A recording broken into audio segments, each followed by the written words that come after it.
Welcome to Cardium from RES Medical, the podcast that gets to the heart of travel healthcare and asks, what's your why? With each episode, we explore the topics and issues that impact healthcare professionals in the fields of nursing and allied health. Now, here are your hosts, Sunny and Matt. Welcome to another episode of Cardium. If you're a subscriber, welcome back, and thank you for being part of the Cardium family. We would love for you to share your listening experience with others. If you're a new listener, thanks for stopping by. And we hope you enjoy the podcast, and we would love for you to subscribe so you can enjoy future podcasts. And with me today, I have my co-host, Matt Neal. How are you today, Matt? I'm good, Sunny. How are you doing today? I'm doing great. Thank you. Good. Well, today we are talking about social media best practices. We are. And I think it's kind of funny because my kids don't think I know anything about best practices when it comes to social media. How about you? I think my kids would say the same thing about me. Really? And they're probably right about me. I know enough to be dangerous on social media when it comes to best practices. I am not the expert, so I'm excited to have our experts in the studio with us. Yeah, but I think you're a lot more savvy than me. I'm more like a dinosaur where I still can't figure out like Snapchat and other things. The Facebook? The Facebook, yeah. I mentioned Facebook and they're like, Mom, only old people get on Facebook. I'm like, that's mean. This is true. Maybe. I don't know. We'll have to see. But yeah, I think that there's, when we start talking about best practices, I think there's a lot of good information when it comes to the healthcare world about what are some do's and don'ts and what should you not be doing and what should you do too. Because I think there's a lot of good things that can come out of social media when it comes to people looking for jobs, connecting with colleagues. Yep. What opportunities are there out there? So I think there's a lot of good information that we can pass on. Yep, I agree. Well, no further ado, let's introduce our guests. Let's do it. Joining us today, a couple folks. Beth Harner is the first person I'd like to introduce. Beth is currently the social media manager with RES Medical Group. She consults daily with colleagues and others in and outside the organization on social media best practices, from how to engage, respond, react, and post with a purpose. In her role, she's an admin to 21 Facebook groups, builds strategies, and oversees multiple Facebook pages and manages RES's presence on Instagram, LinkedIn, and Snapchat. She's worked in the marketing field for 15 years, holds an MBA in marketing and a bachelor's in marketing and fashion merchandising. Welcome, Beth. Hi, thank you for having me. Thanks for joining us. And also with us is Betsy Martin. Betsy has been a registered nurse for more than 15 years in a variety of areas. At the bedside, she mostly worked in the solid organ transplant unit, post-anesthesia care unit, and pre-op areas in level 1 and level 2 trauma centers and surgery centers. For nearly 4 years, she worked as a nurse recruiter for both permanent staff as well as travelers. And for the past 3 years, she has worked as a quality assurance nurse for RES Medical, helping to train and serve as a resource consultant for recruiters, account managers, and travelers in both nursing and allied specialties. Welcome. Thank you. Thank you. Well, we're excited to have both of you today, and we want to jump into it because I think that there's a lot of good information that we can get from you guys, from your points of view, and I think you bring a very different point of view from both of you. So I think we'd want to jump right in. Can you, Beth, we'll start with you. Can you kind of give us your take on the state of social media and what role it's playing in our lives today from where you sit of being an admin to all those groups, but what you see as far as the things that maybe are best practices and not? Sure. So today I see people using it all day, every day. It doesn't ever really sleep. So there's always something happening. I see a lot of people who spend time kind of venting or, talking about things that have happened at work or family. And there's a lot of negativity out there with it, but there's also a lot of positivity as well. So it's kind of one of those things you get out of it, what you put into it. I see a lot of people who try and work out their problems online or problems with coworkers. So one thing you can do is like, how should I handle this situation versus this is what happened, everything's wrong, the world's on fire type situations. So there's definitely like two ways it can go, and how you write your post or talk about a problem is definitely going to kind of set it up for how it goes when people comment back. There's a lot of Facebook groups out there. It's kind of going more offline a little bit. So messaging groups that are more private, it's not public, not everyone can see it. So a lot of people are using that as a way to vent, but they might not realize that maybe there's someone that you work with in that group because it's a just a general group about nurses or something like that. So you really kind of need to be careful about what kind of things you post, what kind of message do you want about you online, and how are other people going to see you online. It is kind of a first impression type medium, so kind of what people see or read about you first on there could be a first impression. Yeah, I think just from listening to you, I think that nearly everyone you talk with is on some sort of social media channel. And I think in a lot of ways, for what you're saying, it is a really good way to vent and ask questions and connect with people, even if it's on a personal level of what problems you might have. But you're right. I think that when people start maybe sharing too much, oversharing. Yes. And I think that that's when you start to get a little bit to the danger zone. But I think that there's a lot of good that comes out of it too. And I think because nearly everybody is on some sort of social media channel, it's just to what degree are you sharing that information? Betsy, same question to you from your point of view, kind of being in the clinical field and not currently, but recently, what's your take on the state of the union with social media? I really enjoy social media because I'm not at the bedside anymore, and that's a great way to stay connected to the bedside, to what new procedures, treatments are out there, new equipment, what are hot topics for nurses and other healthcare professionals. So for me, it's a really helpful tool. And that was something that I was going to say, is that I noticed that, especially in like the Facebook medium, but even on LinkedIn, you'll find a lot of groups that are based on different niches or niches. And so, you can find anything from like crocheters to healthcare workers of a certain field. And so if there's a certain subject matter that you're interested in, you're probably going to find a group that you can belong to. And I think that's pretty cool, that you can find your kind of club that you can fit into. And I think that's important for anyone that's wanting to find some kind of knowledge base that they are looking for. Yeah, you're a big crocheter, so I think that's great for you, Sunny. And I think when it comes to the healthcare field, what a great way to connect with professionals across the country, across the world when it comes to your specialty. I think that we see that in some of the groups that we belong to, new procedures, new policies coming out, different ways that approaching a patient problem, obviously within all the HIPAA restraints and requirements, but different ways of approaching a problem that you would have never been able to find other than in a medical journal that is occasionally published. You can find it now. And I think that that's probably the most exciting thing from the social media connectedness with healthcare professionals. Yeah, I think one of the coolest things I see in the groups is when someone posts, hey, we're doing this process. Does your hospital do that? If they do, how do they do it? How is it similar or different than theirs? And they really like that feedback immediately of, yep, that's how we do it too. And just that interaction of watching them kind of figure it out right then and there is kind of cool. And I think that's great, and obviously it's part of our culture and it's going to stay there. So what are some of the good things, and I think you're touching on that social media contributes? I think the best part is staying connected with people. That's what I love the most about it, is I can stay connected with someone who doesn't live near me anymore, and I can still be a part of their life. So it's the same with coworkers or, maybe people you've worked with that were inspiring to you. It helps you keep connected. I also like that it just is it's kind of like today's newspaper now. You can find a job there. You can find a car. You can, see what's up with your family. There's just so much going on. There's so many different things you can do, and there is something for everyone on there. And then just the positive movements on there when people are, uplifting, they help people when they're in need, just things like that. That's what I like about watching, everyone post their pictures or talk about their job.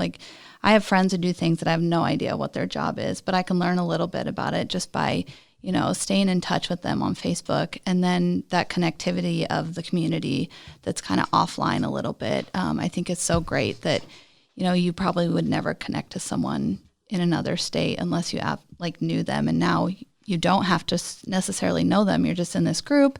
It's a safe environment. It's not weird. So it's just a great way to just communicate with people who are doing the same thing as you, that you're really looking for that, that backup system. I think that's totally, I think I couldn't agree with you more on the professional side of things. Maybe, Betsy, you can kind of hit on the staying connected, not only with the professional folks that your colleagues out there that are across the country, but maybe even touch a little bit about how to stay connected with the folks at home. I mean, a lot of these professionals that are listening to this podcast travel. And that's absolutely. So when we're talking about staying connected and talking with those people, maybe you can give some insight on that. Yeah, absolutely. And I think too that what can be tough sometimes when you're traveling is feeling isolated or disconnected. So I think having that connectivity is really important for your mental health, feeling supported like Beth was talking about, and just staying connected. What about for those that are maybe newer into the field, being a clinical consultant, for ARIAS. Sometimes you've got those that are newer into the field and they're out on assignment. Sometimes I see those chat groups that people are saying, hey, I have, I'm kind of stuck and plateauing with this case. How do you feel about those type of questions being posted out there and maybe looking for help or mentoring or some feedback? Yeah, I think that's great. A lot of times you will see people going out for or reaching out for emotional support, especially a lot of new nurses, any healthcare professional in their first year. Your first year is rough. And so I do see a lot of new grads that are out there reaching out saying, I'm feeling discouraged. I feel like I should be further along than I am. And then you do see a lot of support from other people saying, I felt that way too. That's totally normal. Stay in there. So yeah, that's really uplifting to see that even strangers out there are giving you a helping hand in your career and staying with it. Yeah. And it's also probably a good place to get resources too. They might be able to say, hey, check this out. Here's an app that you can find, or, talk to so-and-so. Or look here. Mm-hmm. It's interesting when you talk about new grads, how important it is to have that positive support role in your first year, how critical that first year is. You're still so much to learn, even though you're on the floor, you're doing the job, but how important it is to be able to have not only the encouragement, but again, the resources of how should I be doing things, or what would you recommend, or how would I approach this? Not only from the clinical side of things, but they're working with new coworkers, new supervisors in a new facility. And there's a lot of people out there that have been there, done that have a wealth of knowledge they can transfer. So what a great platform. Absolutely. Yeah. Because a lot of times they talk about the soft skills, about the culture of working in the healthcare field, which is really different than any other industry.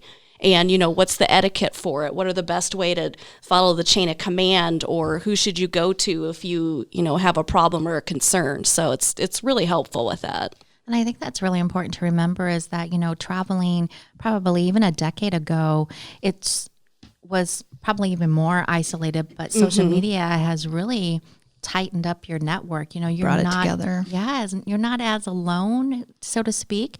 You can literally reach out and touch someone, and talk with someone. You can chat with someone and maybe not feel as alone. So I really like a lot of the humor that I see on a lot of the memes and jokes and things like that, only whoever is in your group will really get or understand. Yeah. And then that also gives you a greater sense of community too. Yeah. Yeah. Cath lab humor. Totally different. Yes. Well, and that's something too that a lot of times healthcare professionals are held to a higher standard than the general public. We just kind of are. And so I think sometimes you have to be really careful about jokes that you might put on. Dark humor, a lot of healthcare professionals have it. It's kind of a survival mechanism for what we have to deal with every day. But I think that's something that you kind of need to think about, maybe think twice before you post some kind of a joke that could be offensive to others. Yeah, yeah. Beth, maybe I know this is from your perspective, what you deal with every day, the social media brand and your profile being, your brand. Can you tell us a little bit about that and what that would mean to a layman that doesn't, when you're talking about your brand? Because when we think brands, we think of products. Sure. We think of services, but when you're talking about social media profile as a brand, that's a whole different animal. Sure. Yeah. I mean, it's how people are going to see you online first. They might not know you. More than likely, they won't know you. So the kind of photos you have posted, the kind of posts you make, the language you use, all of that is kind of, giving you a face on social media. So you want to make sure that you're representing yourself in the way you want to be seen. So, if you want dark humor to be your thing, then post that. If you don't post that. Kind of my rule is if it doesn't make your mom proud, probably don't post it. Also, if you're thinking twice and just kind of have that gut check of should I post this, the answer is always no, always. You just got to think, you don't know what kind of mood they're going to be in when they read your post, or, what's going on in their life, which I know you can't know that at the time, but you have to be a little bit open to know that people are going to interpret what you say in the emotion that they're in at that time. So, I like to keep mine more lighthearted, more funny, not very serious. I don't post a ton about my personal life, but I will definitely share a meme, anything like that. Mm-hmm. Yeah. So, Beth, what role, when you think of travelers and their travel agency, you wouldn't maybe think of social media, but what role does a travel agency maybe have with their professionals in regard to social media? So some ways that we use it is it's a great way for us to get information out to our travelers. If we have any quick updates we need to give them, we can use it that way. As far as a traveler, it is a great place for them to find a job, to see where other people are working, to see what kind of experiences people are having at those places. Just kind of get the pulse on traveling really in general. There's so many Facebook groups out there that are either for their profession or for traveling or, just different parts of what it is that they're doing. And they can really use that as like a sounding board. A lot of people will join our groups to see if they even want to travel. We have a lot of seasoned travelers in our groups, and they give a ton of information that you can't find anywhere else. It's from the traveler themselves. So it's just another way to use those Facebook communities. Yeah, when you start talking about experiences they might have at a hospital, even experiences with the agencies they travel with, I think that there's a lot of groups that reflect kind of their experience with their recruiter. Yes. And I think that goes a long way, that you just couldn't get to that information 10 years ago. It really does give you an insight of how do I want to work with this agency, or what is the agent? How does this agency work with travelers? Yes, it's also a great way to find who does everyone love. What recruiter is good for this personality type or this position. It's just a great way to kind of get those feelers out there.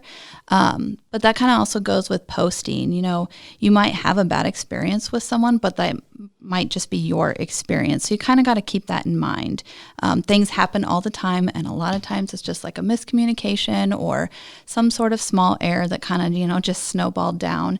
So that's just something to think about. The recruiters are people too, so they also go through this. I know they get mentioned a lot online, and, for the most part it's good, but there are those couple times where it's bad. And, it's hard when someone is talking about you, that you didn't do something, but, there's that whole behind the scenes part that doesn't get said out on social media. And I see that a lot. You said something about communication and thinking about social media. It's all, for the most part, a written format. And so, that is something too that you have to almost be cautionary about as well, because you can assign emotion to that.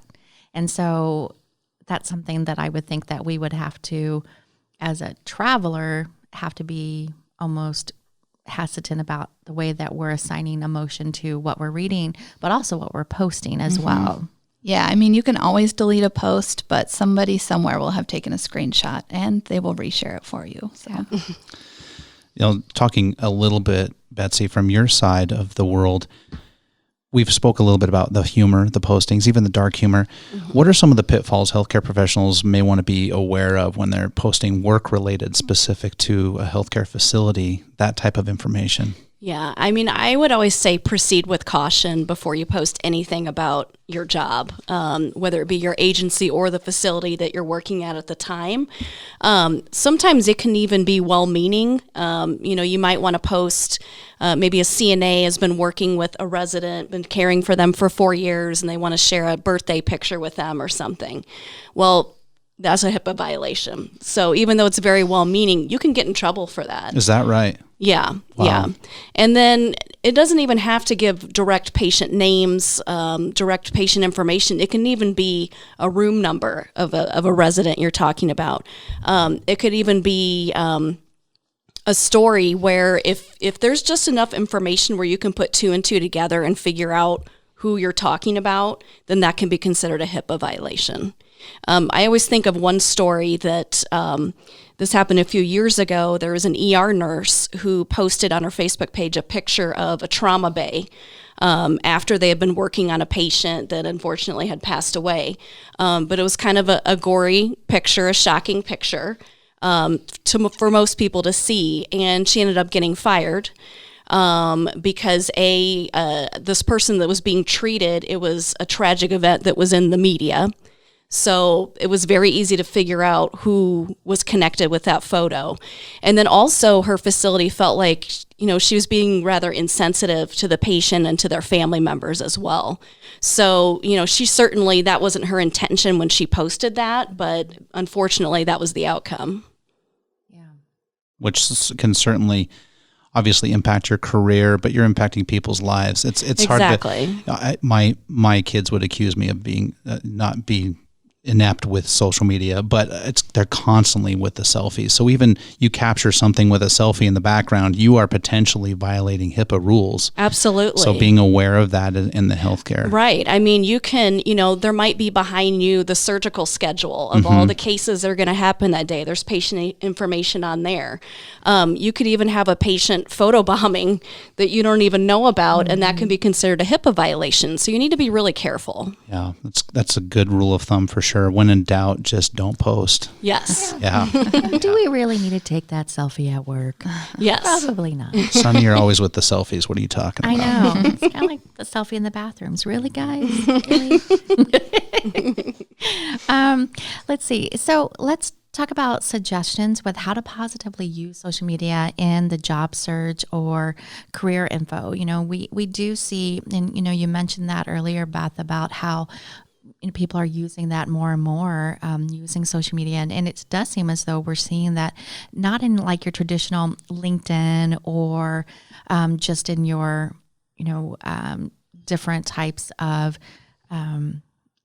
job search engines. You're actually seeing it in probably your non-traditional social media formats, such as Facebook and other social media platforms. Can you talk a little bit more about that? As far as like the groups? Yeah, and just, how you can also positively use social media to actually get a foothold in your career search.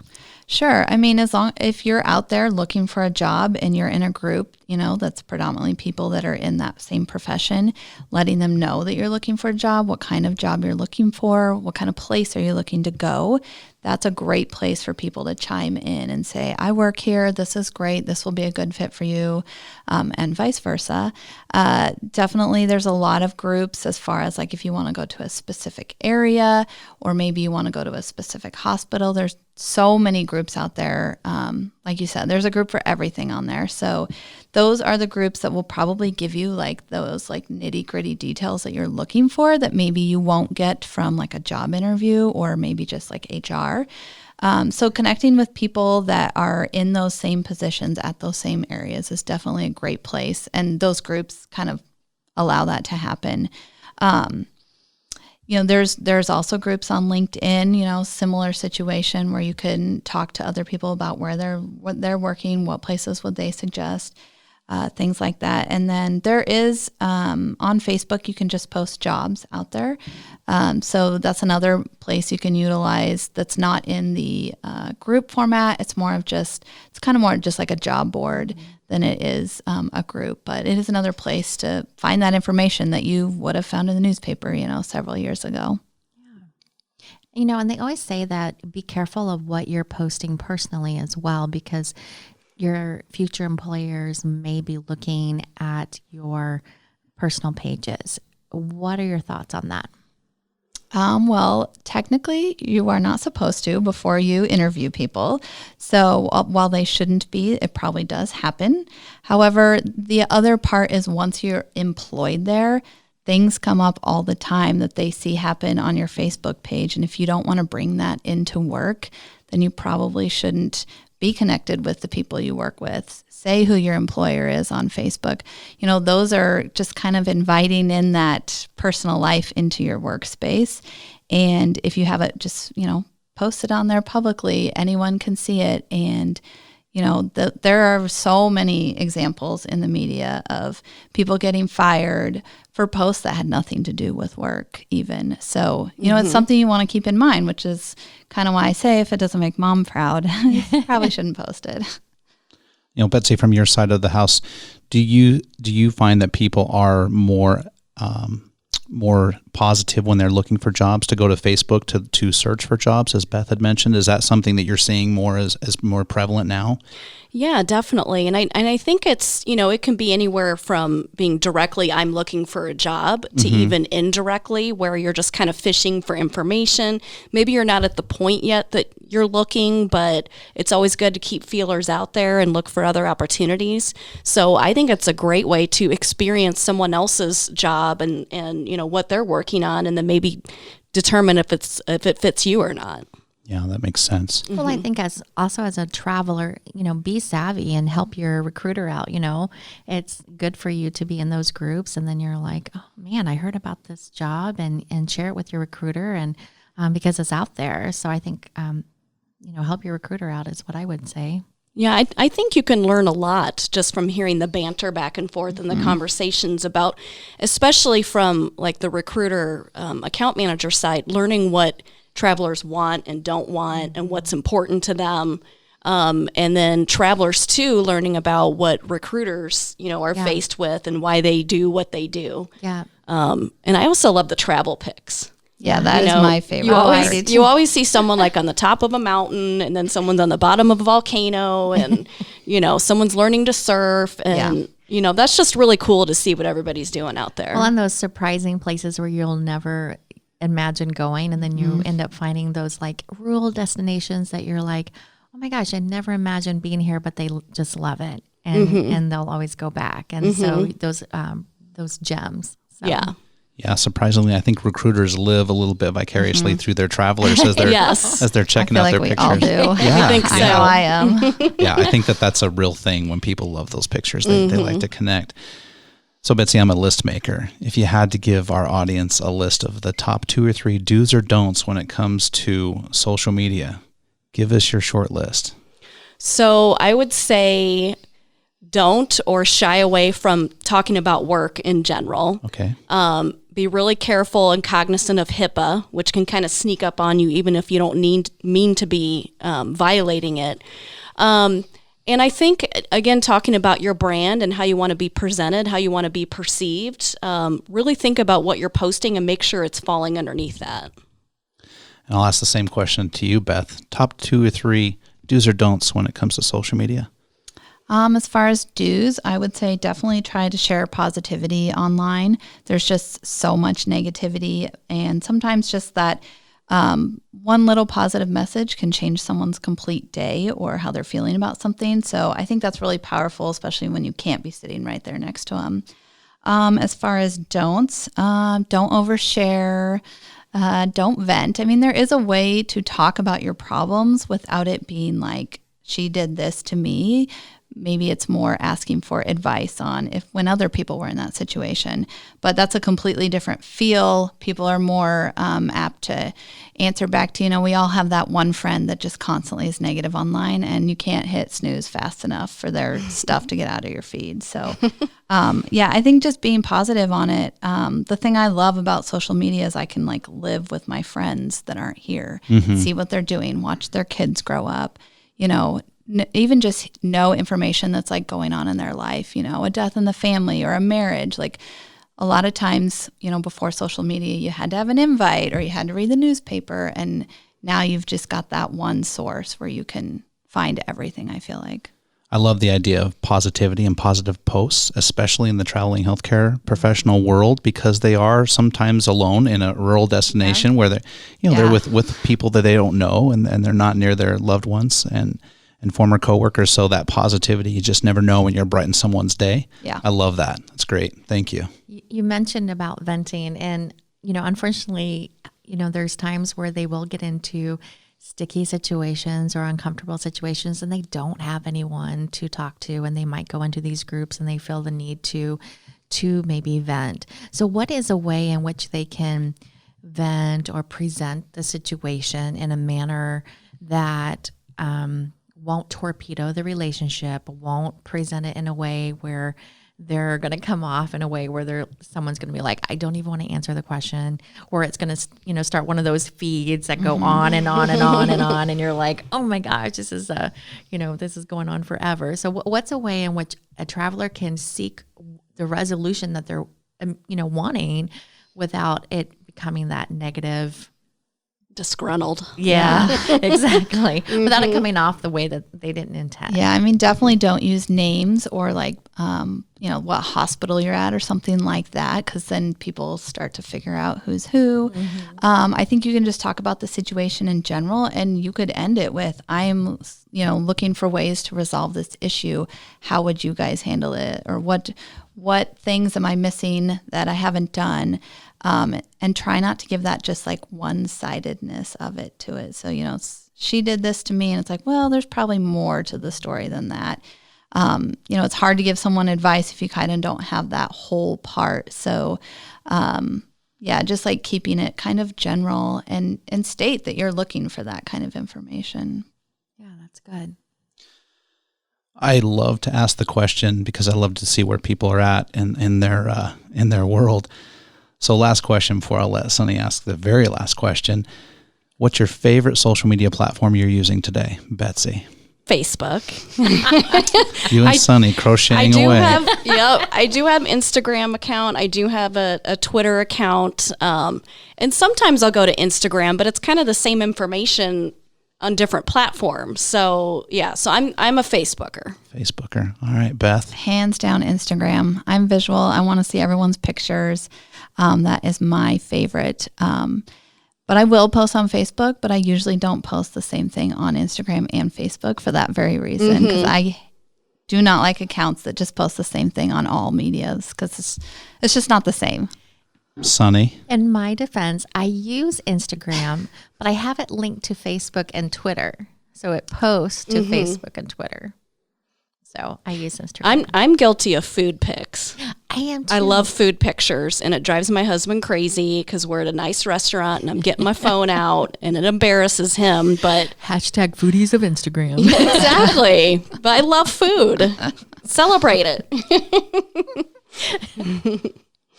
And Beth here, I like all the hashtags, so I always put like hashtags. Oh, yeah. Matt, what's yours? You didn't say. Well, I'll join you with the Crochet Club, probably Facebook. I think there's a lot of good information there. I like the pictures of Instagram are fantastic, and it's great to see that live vicariously. But I think when it comes to information, connecting with old friends and what they're up to, I think that Facebook just gives you that enough insight to say, yep, you're 1,000 miles away for a reason. That's cool. Enjoy your life. Yeah. Go do that. But it's also great to catch up, and I think that's great. Yeah, I agree. Well, at the end of our podcast, we always love to ask everyone the purpose for why they do what they do.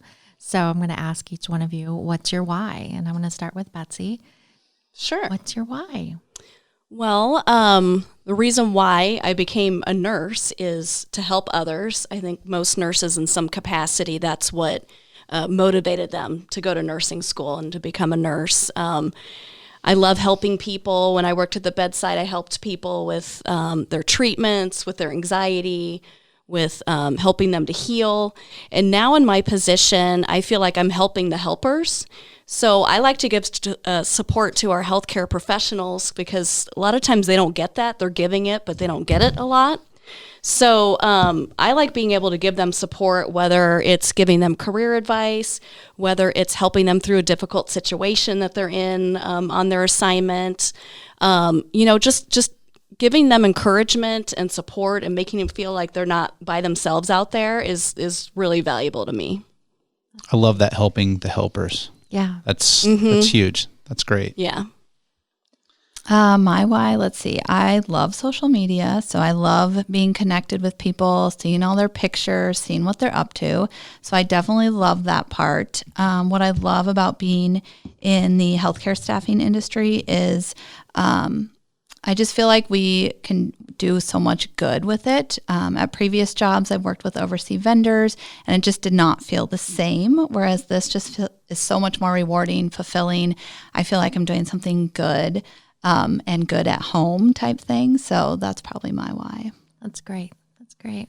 Well, thank you both for joining us today. Yeah, thank you guys. It was great. Thank you. And Thank I you. feel as though everyone who's listening has learned so much more and can benefit not only their social media practices, but also their career in so many different ways as well. The why moment is such an important part of our podcast. We ask healthcare professionals to share their whys with us, and we want to share them with you. Let's hear a why. My name is Brett Jansen. I'm a new grad traveling physical therapist. I got into this profession just because I have a passion for optimizing outcomes and just meeting a multitude of different people. The travel setting's perfect for a new grad just because you get to experience the things you like and don't like about different areas, locations, co-workers. You can kind of get the whole package and advocate for yourself and your patients and just tie it all together. And I'm enjoying traveling the country, meeting people, and just trying to become the best clinician I can be. And thank you for joining us today. And we love to hear from you. So please drop us a review and let us know what your thoughts are on today's topic or anything else you'd like to discuss. Bye-bye, everybody. Bye. You've been listening to Cardium from Aureus Medical with your hosts, Sunny and Matt. We're the podcast that gets to the heart of travel healthcare. To subscribe, access show notes, or to learn more, visit cardiumpodcast.com, CARDIUM podcast.com. Or wherever you're listening, be sure to rate us, review, and subscribe. Thanks for tuning in. Until next time.